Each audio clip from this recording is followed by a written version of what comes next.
Another Dover night, Jian tries to sleep, but his mind is racing, like an express train from Shanghai to Nanjing with blurred scenes outside the window. He vaguely sees a moon-faced girl in the dim light, and he stretches out his arms. But again, there's only the darkness around him. He twists under the damp bed covers. The scenery of his past life is a silent river flowing through his blood. It's been like this for some days now. In the daytime, he's numbed, he's fine, but when he lays his head down in this refugee camp, he feels his skull is cracking open. He feels headless. Suddenly, he's sitting on a bench with Mu on a bright Beijing afternoon, under the shadow of a half-built flyover, trying to write some songs, while watching the bicycles passing endlessly in front of them. If you have to try to write a song, he has always said, it will never work. The struggle you have with one song is only preparation for the real song that will come later in a rush, perfected at birth. It is this one which will be your song, not the one you struggle over. And now, in the mind of this older Jian, cradled by a windy English night, he is rushing around Beijing's underground bars, trying to replace the drummer in his band. The drummers, they are always crazy and unreliable, and arguing with a neighborhood policeman who controls the noise levels in the street. The police in Beijing are not natural rockers, so he buys them hard liquor and lamb's ribs as bribes. Waking up at midday, after a hard gig and midnight crab eating with Yuan, the non-stop drinking of erguato, and the shambling under the street lamps along the avenues, and shocking the neighborhood civilians' ladies. There, he sees the loud laughing northern migrants' faces, selling him steamed buns and a glass of warm soy drink. The lousy taxi rides through the flag-waving long piece street, heading for some new venue to plug in his instruments and send out charged sound, and so on, and so on. And in the morning, he woke up beside his women, who has already prepared congee and pickles for their breakfast. And his head is a foggy blur and aches like a torn drum. He now opens his eyes. He hears the sea, but it is an English sea and not the sea of his homeland. We came out of the cafe at 5 for a short walk in the street. For a short walk in the street, we came out of the cafe at 5. A man kept shaking his head in the butcher's on the right. In the butcher's on the right, a man kept shaking his head. When at 5 they beheaded us, we also shook our heads. We also shook our heads when at 5 they beheaded us. The sulphurous light of the city glows on the poet's fingertips. She has carried sacks of tea on her head through plantations of hazelnut and tobacco in the burning late morning sun. At 5, she sold gum and matches in eastern villages. At 17, she cut off her beautiful hair and, unlike Samson, found strength in the birth of her strong neck. In the slum cities of Northern Europe, she lost her health. Coffee cups in greasy cafes offered her dark and difficult visions. And then she lost her mind.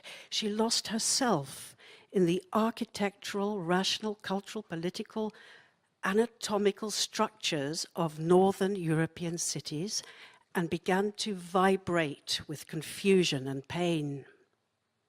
She turned inwards and lay in the damp crease of her pillow for 28 days and nights. The sound of police sirens replaced the song of lottery callers, chestnut sellers, canaries, and laughter. In her dreams, she became a stone, eroded, and reshaped by the tides. On the telephone, she tried to talk to her mother, but found she had no language they both understood. She held on to the bloody threads of each day, invisible with hundreds of other foreign workers, the brown underbelly of the city, some broken, some brave, but always dreaming, writing letters home, thinking of loved ones, hoping for better times. She survived on odd jobs, cleaning, sewing, looking after other women's children. It was at this time that the poet mistressed the skill of metamorphosis. She learnt that she had to have many selves in order to survive. Falling asleep on the bumpy road from our house to Kano Airport, I woke to look down at the familiar cracked earth. Instead, smooth tarmac beneath jet engines hurtled towards me. No longer at ease, the plane rose like an arrow of God over anthills of the savannah, our neighborhoods below, sprawled out naked and unprotected. I panicked. I believed I had to watch both wings or they shoot off the sides of the plane. I struggled inside the seatbelt hot grip to grab what glimpse I could till darkness swallowed the whole world and I tired of worrying. Later in London, I lay down on the kitchen floor, my small self pressed to the hard tiles, peering at them, grateful for the stiff surety. That night, I saw them spread across waters, crews of workmen from Constantine to Marseille, from where my continent met the Mediterranean and disappeared, to surface after miles of water. Mist parted in intervals. I saw for the first time an image of Africa and lost it instantly among the clouds. I discarded the words first, and then for a while mute silence, in which I watched and learnt like a minor bird. After a while, through whispers and croaks, new words emerged, in the borrowed tongue of a borrowed land. Tentative, tiny, and uncomplicated, brand new, pain-free little words. Their strange scrolls flowed around me, a perfect disguise. In the borrowed tongue of a borrowed land, I dressed myself in them. They will do. But the old, enraged at being abandoned, hammered at my mouth, striving to break open locks that bound them in silent denial. I worked hard to complete their encasement. In the borrowed clothes of a borrowed land, in single stuttering borrowed syllables, I began to talk again, and the new words began to flow. I have been in migration most of my life, but I don't recognize myself in the term migrant. When I think of the term migrant, I think of someone who leaves his or her home due to financial, cultural, or political hardship, only to be met with hostility, closed borders, detention centers, rape, and so on, in the very place that the migrant aspires to settle in. In my case, wherever I have wanted to go, borders have been open for me. I'm more of an entrant than a migrant, which is not to say that I have not, with every move, faced difficulties and felt unbelonging. But what I'm going to offer tonight is an insight that has come to me as a result of my own privileged migrations. The insight is that in order to come to a place where you can say, I am a good person, you first need to say, I am a bad person. We need to look at all the suffering in the world toward which we lack compassion.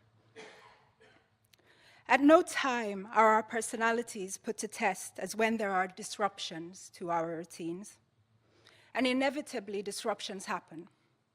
We become ill or lose a loved one, or lose our jobs, our countries go to war, or experience an Ebola outbreak or a terror attack. Of course, positive disruptions happen too. We have children or we get promoted and so on. What I'm pointing to is that at several occasions throughout our lives, often without warning, our routines are broken. This happens to every one of us. And each time that they are, we get a chance to prove one of two things. Either that we are as good as we think that we are, or that we're not. Often, we prove that we are as good as we think we are. But on some occasions, especially those disruptions that are unwelcome, and that we would never note down in our Gmail calendars, so to speak. Few of us write in advance things like, 7th of April, 2017, my boss fires me.